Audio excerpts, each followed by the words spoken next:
Se abre la audiencia de vista pública en el expediente número 3437 del año 2016, formado por apelación de sentencia de amparo en la acción constitucional promovida por María Yolanda Paulín Sánchez Huitey de Martínez contra la Sala Primera de la Corte de Apelaciones del Ramo Civil y Mercantil. La señora Secretaria General Adjunta dará lectura de la relación de las consideraciones y la parte resolutiva del fallo apelado y efectuará las advertencias correspondientes para el desarrollo de la presente audiencia. Tiene la palabra, señora Secretaria. Gracias. Es acto reclamado en el presente amparo la sentencia de 2 de marzo del 2015 dictada por la Sala Primera de la Corte de Apelaciones del Ramo Civil y Mercantil, que confirmó la emitida por el Juzgado Primero de Primera Instancia Civil del Departamento de Guatemala, que declaró con lugar la demanda de división de la cosa común promovida por María Claire Michelle Sánchez Whitbeck contra la postulante del amparo. La Corte Suprema de Justicia, Cámara de Amparo y Antejuicio, en su sentencia de fecha 26 de enero de 2016, consideró: al analizar las constancias procesales y las disposiciones legales aplicables al caso concreto, esta Cámara determina oportuno señalar que en la apelación la expresión de agravios no se refiere únicamente a manifestar el desacuerdo con lo resuelto en primera instancia o el simple señalamiento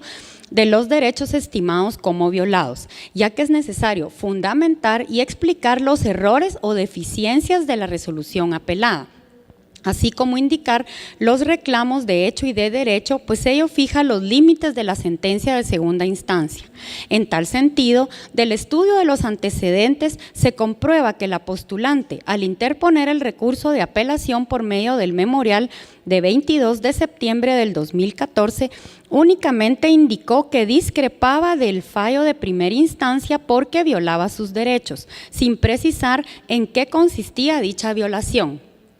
Por ello, se concluye que la autoridad impugnada actuó dentro de los límites y facultades que la Constitución Política de la República de Guatemala y la Ley Ordinaria en materia civil le asignan, ya que según lo establecido en el artículo 209 del Código Procesal Civil y Mercantil, el trámite de la apelación en los juicios orales únicamente contempla la posibilidad de señalar día para la vista. La Sala, después de haber estudiado las actuaciones y la resolución venida en grado, al emitir la resolución impugnada lo hizo conforme a derecho, ya que según el principio tantum devolutum quantum appellatum, la alzada puede resolver el recurso en la medida de los agravios expresados, lo que ha de hacerse en el momento procesal oportuno. Es decir, en el memorial de interposición. No se puede pretender equiparar esa etapa procesal al día de la vista, puesto que implicaría violar no solo el proceso legal, sino el derecho de defensa de la contraparte, quien no habría tenido la oportunidad de contradecir los agravios de la parte apelante. En consecuencia, al haber quedado establecido que la postulante del amparo no expresó agravio alguno en el momento procesal oportuno, no existió violación a los derechos aludidos, por lo que el amparo interpuesto se debe denegar al ser notoria su improcedencia. A pesar de la forma en que se resuelve, no se condenen costas a la postulante por no existir sujeto legitimado para su cobro. Sin embargo, de conformidad con el artículo 46 de la Ley de Amparo, Exhibición Personal y de Constitucionalidad, se impone multa al abogado patrocinante. En base a las anteriores consideraciones, el Tribunal de Primer Grado resolvió: deniega por notoriamente improcedente el amparo planteado por María Yolanda Paulín Sánchez Whitbeck de Martínez contra la Sala Primera de la Corte de Apelaciones del Ramo Civil y Mercantil. En consecuencia, no condenen costas a la solicitante, impone la multa de 1,000 quetzales al abogado patrocinante Jorge Rolando Martínez Peña, quien deberá hacerla efectiva en la tesorería de la Corte de Constitucionalidad dentro de los 5 días siguientes de estar firme el presente fallo. De conformidad con lo que establece el artículo 67 del Acuerdo 1-2013 de la Corte de Constitucionalidad, quien haga uso de la palabra en la presente audiencia deberá dirigirse directamente al tribunal, expresar sus alegaciones en forma oral, conforme al objeto de la vista pública previsto en el artículo 61 del referido acuerdo, y sin dar lectura a documentos, salvo que para ello se cuente con autorización previa del señor presidente. Concretarse al asunto planteado, ser breve, conciso y preciso en su exposición. No proferir expresiones irrespetuosas a las partes o a los miembros del tribunal. Y para la exposición de alegaciones, los intervinientes cuentan con un tiempo no mayor de 15 minutos. Es todo, señor presidente. Muchas gracias. Pueden hacer uso de la palabra el apelante, solicitante del amparo y de la vista pública, María Yolanda Paulín Sánchez Huiteipe de Martínez, por medio del mandatario general judicial y administrativo con representación, abogado don Jorge Rolando Martínez Peña, quien actúa con su propio patrocinio y queda en el uso de la palabra. Buenos días, honorable Corte. Quisiera solicitar, señor presidente, que me permita chequear algunos puntos para llevar un orden cronológico del asunto. Con mucho gusto. Gracias. Estamos aquí en esta vista pública solicitada por mi patrocinada, a través mío como mandatario judicial, porque concedida la apelación y elevado los autos a una sala jurisdiccional por la clase de juicio y procedimiento en que estamos conociendo, que es el juicio oral, al señalar el día para la vista no se da lo que usualmente se suele otorgar a las partes, que son 3 días para hacer uso del recurso. El uso del recurso no necesariamente es una expresión de agravios. A través de la práctica durante tantos años, el uso del recurso puede decirse y limitarse no únicamente a la parte, a decir, se señale día para la vista, porque la misma ley y los tratados que han contemplado y estudiado este asunto indican que el hecho de no expresar agravios no quita el derecho de que en el día de la vista se tenga como agravios la exposición que se haga al respecto. Máxime cuando la sentencia ha sido apelada en su totalidad. Esto suple el extremo de la exposición de agravios. Según lo define el tratadista Cabanelas, el agravio es un mal o daño que el apelante expone ante el juez por habérsele irrogado en la sentencia inferior, pero no existe en nuestro ordenamiento procesal civil ningún procedimiento que indique que la expresión de agravios conlleve una etapa, y me voy a permitir, como lo hizo en primera instancia o la sala recurrida, etapa de afirmación, una etapa de negación o respuesta de los mismos, una ratificación o una evaluación, como lo indica la sala. Sencillamente, al interponer el recurso de apelación, estoy impugnando completamente el contenido total de la sentencia. Y el hecho de que se hubiera habido y se hubiera tratado de otra vía, en donde se me dio, se me hubiera dado 3 días para hacer uso del recurso,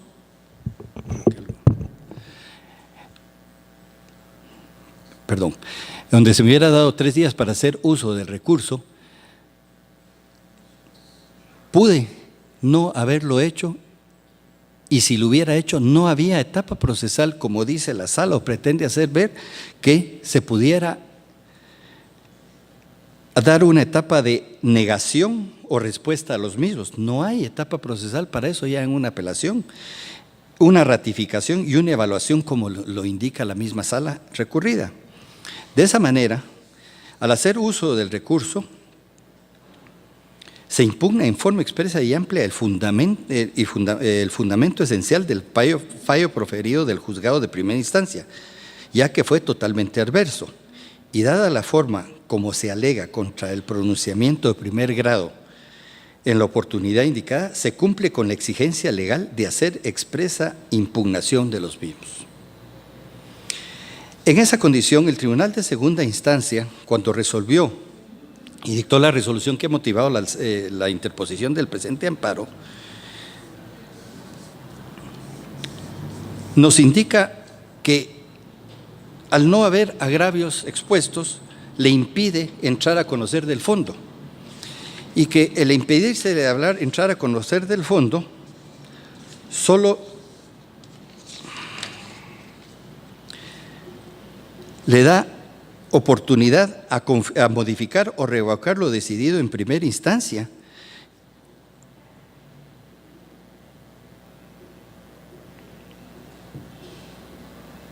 Sí, y que si hubiere algún quebranto sustancial de procedimiento, entonces podrá y deberá confirmar qué es lo que hizo. No contempló en ningún momento el alegato que se presentó por parte de la postulante a través de mío, y en la forma en que se actuó de mi parte, se cumple con la doctrina contenida en el artículo 603 del Código Procesal Civil y Mercantil, que dice que cuando la apelación abarca la totalidad del fallo y en segunda instancia se hace uso del recurso o el día de la vista, se estará exponiendo en ese momento las razones de inconformidad que no suplen, sino vienen a ser los agravios que motivaron la interposición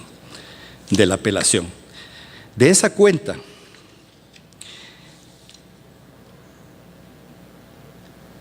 ¿cómo puede la sala indicar que advierte infracciones del orden jurídico que la llevaron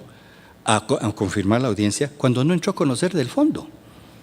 Si no se entra a conocer del fondo, no quiere decir que porque lo lea está conociendo del fondo, sencillamente está dando una lectura de una forma que no está contemplando como debe ser y con todas las formalidades de ley. Asimismo, lo que procede al no conocer de la alegación o agravios expresados el día de la vista, ¿cómo puede afirmar que no hay infracciones en el orden jurídico? Y entonces, ¿en qué se basó para concluir que no existen dichas infracciones? Al hacer uso del recurso se impugna en forma expresa y amplia el fundamento esencial del fallo proferido del juzgado de primera instancia, ya que este fue totalmente adverso, y dada la forma como se alega contra el pronunciamiento del primer grado, es la única manera que tenemos en mi caso y en la vía que estamos tratando, en la vía oral, que no hay 3 días para hacer uso del recurso ni hacer expresión de agravios específicamente, que en que el día de la vista estamos alegando precisamente el contenido de toda la sentencia que nos está afectando en nuestros derechos. No puedo entrar a hacer un análisis porque estaríamos creando una tercera instancia y como así sí se me estaría notando, pero desde el juzgado de primer grado que conoció de la demanda,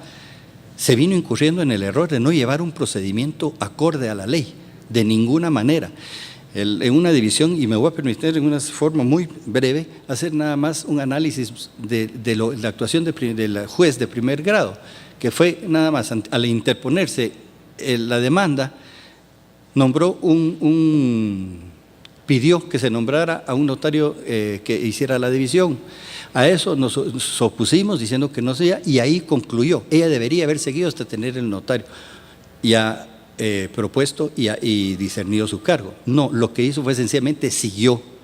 terminó y no hizo caso ni de mis excepciones que daban al trasto con todas las pretensiones de la actora, tratándose de una nomenclatura municipal no identificada, tratando una serie de anomalías. Todo esto llegó a segunda instancia y segunda instancia lo consintió. De esa forma, al expresar los agravios dentro del término del día para la vista, estamos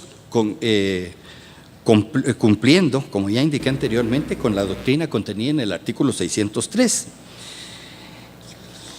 del Código Procesal Civil y Mercantil, cuando la apelación abarca la totalidad del fallo, y en segunda instancia, al hacer uso del recurso, si hubiera habido tiempo, pero aquí como no había los 3 días fijados en otras vías, es el día de la vista el que se alega exponiendo las razones de la inconformidad. Las razones de la inconformidad sencillamente es el agravio que me está causando. Nos indica el tratadista Mario Efraín Nájera Farfán, en su Tratado de Derecho Procesal Civil Práctico, que en las condiciones, el Tribunal de Segunda Instancia, en las condiciones que estamos conociendo, en esta obligación tiene la obligación de conocer del fondo del asunto, ya confirmando, modificando o revocando lo decidido en la primera instancia, ya que de no serlo así, so pretexto de que el apelante no cumplió con la ley exponiendo las formas concretas, los puntos desfavorables del FAE, del cual se alzó, se está quebrantando sustancialmente el procedimiento. Esto está contenido en la Gaceta de julio a diciembre de 1966 en las páginas 121 y 123. De esa cuenta, honorable Corte, la exposición de agravios está sustituida en el día de la vista, que, como indiqué anteriormente, si en otras vías te dan los 3 días para la exposición de agravios, no es precisamente eso, sino para hacer uso del recurso. Y al presentar el alegato final el día de la vista, se está haciendo uso del recurso exponiendo los mismos agravios. Es una cuestión de formas y modos de interpretar que a través del tiempo nos ha ido cambiando mucho. No está de más hacer ver que nos estamos encontrando ahorita ante un vicio que tengo que sacar a luz, no a luz, sino hacerlo del conocimiento, perdón, de esta honorable Corte. Existe una ley para la protección del patrimonio cultural de la nación, regulada por un acuerdo ministerial y un reglamento para la protección y conservación del centro histórico de los conjuntos históricos dentro de la ciudad de Guatemala, en donde dentro del mismo reglamento están claramente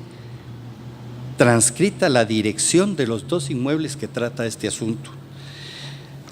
Así, en esa forma, se lo hice ver a la juez de primera instancia, se lo hice ver a la sala y lo acabo de hacer ver hace 2 semanas a la Corte de Constitucionalidad, pidiendo que se le diera intervención a la Dirección General que regule la legislación del centro histórico,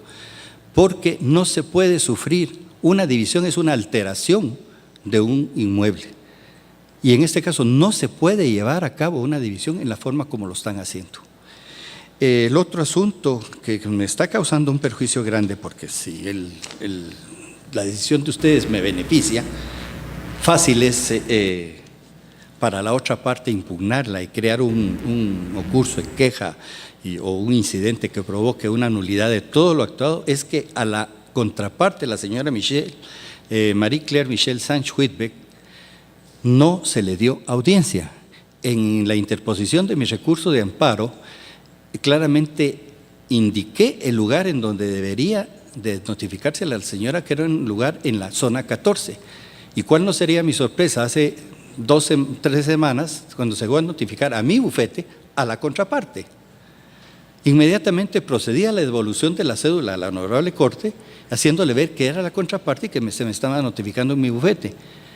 No obstante, no se le dio ninguna y me indicaron que así habían hecho todas las anteriores, pero no porque sí se han hecho todas las anteriores se va a seguir cometiendo el vicio. Si la Corte Suprema, me enseñó el oficial encargado de la causa, que la Corte Suprema de Justicia sí había notificado a la contraparte en mi bufete y por los estrados, cosa que en mi vida me di cuenta, pero nunca lo supe. Y hace 8 días, menos esta semana, el lunes, me llega un sobre, que es el que se manda usualmente cuando se notifica por los estrados del tribunal, notificando a la contraparte otra vez en mi bufete. La mandé a entregar, a devolver a la sala ya sin memorial, porque ya no tenía ningún caso hacerle un memorial, sino que hacerle ver que estaban notificando a la contraparte y que eso iba a crear un incidente. Y hasta ahí llegué. Los 2 memoriales no han sido resueltos, ninguno de los 2, ni he tenido ninguna resolución. Eso creo que en un momento dado de beneficiárseme con un fallo o de ser adverso el mismo, puede dar con el amparo votarlo completamente. Así que les ruego por favor, honorable Corte de Constitucionalidad, si pueden tomar la debida nota de esos 2 extremos que podrían dar un fin o un regreso total. La síntesis de mi exposición es la petición de mi memorial de amparo, que les pido que se conmine a la sala recurrida a que se pronuncie sobre el fondo del asunto, que no se escude en que no hubo exposición de motivos, porque sí los hubo. Y si no lo hace porque no hubo exposición de motivos, está quebrantando sustancialmente el procedimiento. Es todo, señores. Muchísimas gracias por su atención. Corresponde ahora el turno al Ministerio Público por vía de la Fiscalía de Asuntos Constitucionales, Amparo y Exhibición Personal, por medio de la agente fiscal, abogada Ana Guillermina Galindo Martínez, quien actúa con su propio auxilio y tiene el uso de la palabra. Muy buenos días, honorables magistrados, distinguido abogado. Esta Fiscalía, al analizar las actuaciones que subyacen a la presente acción de amparo, considera que en el presente caso, la autoridad impugnada, al emitir la resolución señalada como agraviante, ha actuado en el ejercicio de las facultades legales que le confiere la ley, emitiendo una resolución debidamente motivada y jurídicamente satisfactoria, al haber considerado que no era procedente acceder a la pretensión del apelante, en virtud que la postulante de la presente acción de amparo, al momento de interponer el recurso de apelación, no expresó agravio alguno en el momento procesal oportuno. Esta Fiscalía, del análisis del caso, determina que la postulante de la presentación de amparo planteó recurso de apelación dentro de un juicio oral de división de la cosa común. Y para esta clase de juicios se encuentra regulación establecida dentro de nuestro ordenamiento legal en el artículo 209 del Código Procesal Civil y Mercantil, el cual establece que los jueces o Tribunal Superior al recibir los autos deberá señalar el día de la vista, la cual tendrá verificativo dentro de los 8 días siguientes. Realizada esta, si no se hubieran ordenado diligencias para mejor proveer, se dictará la sentencia en los 3 días siguientes, de donde puede establecerse que en esta clase de juicios no se prevé el señalamiento de una audiencia para expresar los agravios, por lo que debe ser en el preciso momento en que el postulante ejercite su derecho o su recurso, expresando los agravios que le causa el auto impugnado. Esto es al momento de la interposición del recurso, porque caso contrario ya no se podría hacer uso del mismo durante la tramitación del recurso planteado. Por lo que en el presente caso esta Fiscalía también determina que la postulante, al no haber expresado los agravios, no proporcionó las guías concretas para que se tuviera conocer los agravios que la causa el auto impugnado, lo cual es imputable al propio accionar de la postulante de la presente acción de amparo y no de la autoridad impugnada. En cuanto al trámite del recurso de apelación de esta clase de juicios, existe reiterada jurisprudencia emitida por esta honorable Corte de Constitucionalidad. Entre ellas me permito citar la 2515-2010 de fecha 8 de abril de 2011, la cual solicito permiso al señor presidente para dar lectura a un extracto de la misma. Proceda, por favor. Gracias. La misma dice: una correcta interpretación de lo normado en el Código Procesal Civil y Mercantil nos obliga a afirmar que cuando el trámite del recurso de apelación contempla el otorgamiento de la audiencia y la vista correspondiente, la interposición de recursos se puede hacer sin expresión de agravios, puesto que en la primera etapa referida el apelante tendrá la oportunidad de hacer uso del recurso, esto es, exponer los motivos de su impugnación. La situación contraria se da en los procesos que solo reconocen la etapa de la vista en alzada, porque ahí solo se podrá alegar respecto de las motivaciones o agravios expresados en el recurso. Cuando en el trámite de la apelación solo se contemple la posibilidad de conceder la vista, el recurso de apelación debe ser interpuesto con expresión de agravios, para que en la instancia mencionada anteriormente se produzca la respuesta a los motivos que fundaron la apelación. Situación que se da en el presente caso, por lo que esta Fiscalía considera que la autoridad impugnada, al emitir el auto recurrido, actuó ejerciendo su facultad de juzgar y promover la ejecución de lo juzgado debidamente establecido en el artículo 203 constitucional, la cual no puede ser subrogada o suplida por el amparo, porque estaríamos interfiriendo en la jurisdicción ordinaria. Por otro lado, la decisión contenida en el acto reclamado constituye criterio valorativo que no puede ser objeto de revisión por parte de ese tribunal de amparo, porque este no fue sujeto de los hechos, sino de la adecuación de los actos al debido proceso. En virtud de lo cual, esta Fiscalía considera que en el presente caso se determina la inexistencia de agravio alguno a los derechos o garantías constitucionales del amparista que ameriten ser conocidos por esta vía, por lo que con todo respeto solicitan a los honorables magistrados que al momento de emitir la sentencia respectiva se declare sin lugar el recurso de apelación planteado y en consecuencia se deniegue la protección constitucional instada y se emitan las demás declaraciones que en derecho corresponden. Feliz día, muchas gracias. Se concluye la presente audiencia.